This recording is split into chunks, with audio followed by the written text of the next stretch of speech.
Hello, I'm Chris, and this is my how to cut cast iron video. So this video is for people that find themselves in a situation where they're either removing a whole bunch of it, a little bit, but you've never really dealt with it. This video is going to pretty much give you a real good idea. The number one thing about cast iron is you cannot underestimate the weight of this pipe. Just this little section we're going to cut right below the floor is probably going to weigh about 50 pounds. And if you need somebody to help you, make sure that they're used to working on stuff like this. Do not have a kid or unexperienced person trying to help you with this pipe, because it's going to get nasty, and the last thing you want is them to get hurt or them to drop that pipe and, you know, damage equipment, whatever. Be careful, it's going to be heavy. When we make that cut, we're going to have a super sharp edge. We need to get us some gloves. These are the extra thick latex gloves. Really doesn't matter, just any protection is better than none. Okay, so we need to figure out the safest and best way to make the cut. If we had to make the cut out here, you know, we could probably use some grinding wheels or whatever. A hacksaw, it really wouldn't matter. We have to make a cut under the house right below the floor. And a Sawzall is going to be the easiest way and the safest way to do it with. Okay, so all the brands are similar, but this is a Diablo blade with the smallest teeth on it for cutting metal. I got real lucky the first time and I made 3 full cuts with one of these blades, but ever since then, I've had bad luck with them. If you take one of these blades and you start to cut it, it can possibly dull the blade instantly, turning it into trash. There's nothing you can do about it. It doesn't matter what brand you use, they're all going to do that. So there's another video on YouTube where a guy talks about this Steel Demon. That's actually how I found out about it. Even though I go to Home Depot all the time, I never noticed this blade. So this blade was $15. I bought it today, and that's what we're going to make a cut with, and hopefully it works. So there's a video on YouTube where a guy's cutting it with a skill saw with the correct blade. Don't even try that. That's dangerous. If you do, do it at your own risk, but I'm going to tell you that's a stupid video, and that should be deleted from YouTube. So let's talk about using the angle grinder. There's a video where a guy's doing it. I pray to God that he has a metal blade and not a rock blade. So I'm pretty sure he is using a metal blade that has like little diamond specks around it. And that'd be pretty doable, because you would just go around and around the pipe or whatever. You still need to be careful, because the weight of that cast iron, if it closes on your cut, it can cause chaos, especially a rock blade. Do not even try to use any type of blade like a stone cutting wheel. They cut real good. If that place you're cutting closes, I promise you it's gonna spin one of these pieces off, guard or no guard. I don't care, not in a million years should you ever use any kind of rock wheel to cut that cast iron pipe. Okay, so let's quit talking. Let's go into the house and make that cut.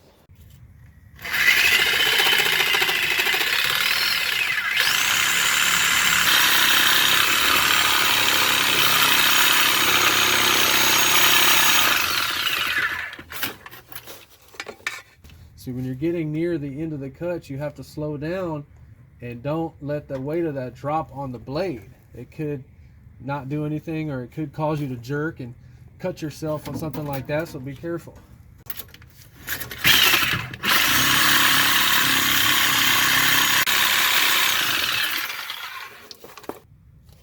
We're going to go jiggle it from the top, and hopefully it'll just break off.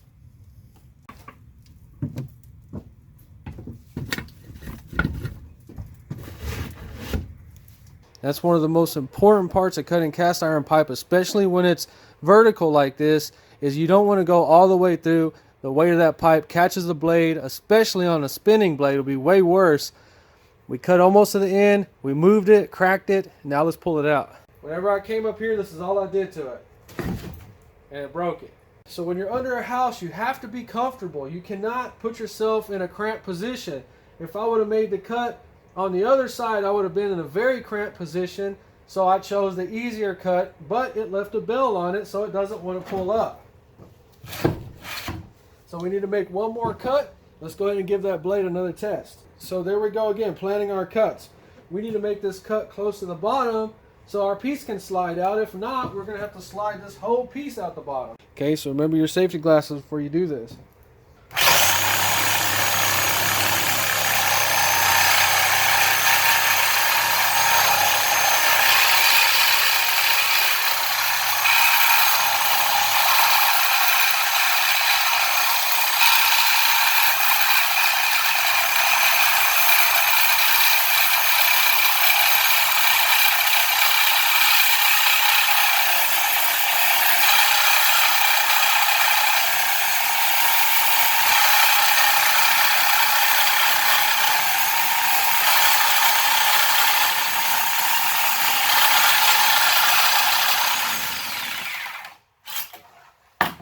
can see how much we have left. So since we're out here, we can reach everything real easy. We'll just snap it off. Just like that. It's heavy.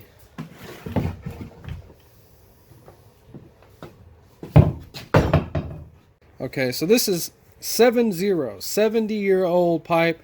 That's all we can really see, but that's how the whole pipe looks on the inside. Now this was only used as a vent, and you can see it doesn't mass corrode. But if this stuff is laying horizontal in the ground, it just builds up all around, and it has to go. That's why I'm getting this stuff out of here now. So that blade worked great. It cut right through it.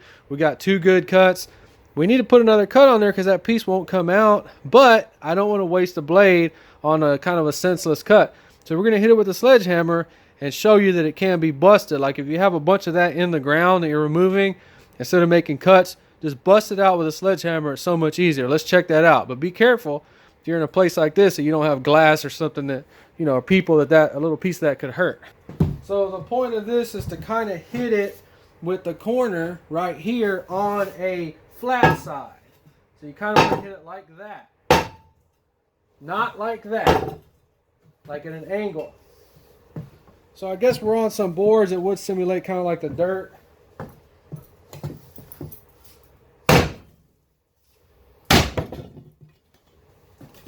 There you go. That was 2 hits. That was not pre-hit or nothing. That's all it took. It's about the way we hit it. That's why it broke that fast, because it's the way we hit it. Well, this one's a little more difficult. Same thing.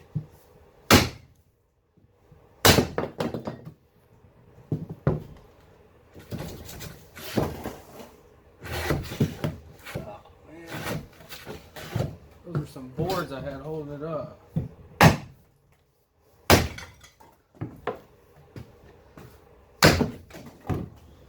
There you go. And I am not even swinging the hammer. I'm just lifting it up and letting it hit it with its own weight.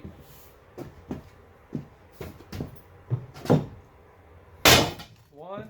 There you go. So I'm very satisfied with the Steel Demon Diablo blade, and it officially made it into my collection. So those are the 2 ways I remove cast iron. I've done it plenty of times. I've never, stressed myself out or been scared doing it. Never in a million years would I use either one of those tools to remove any type of cast iron. I don't care. You need to be careful and protect yourself at all times. And using tools like that, it's just way too dangerous, especially if you've never done it before. Okay, so I hope you have a better idea on how to deal with cast iron. It is some dangerous and nasty stuff, and it will cut you. So be careful. And if you enjoyed the video, please like and subscribe, and thanks for watching.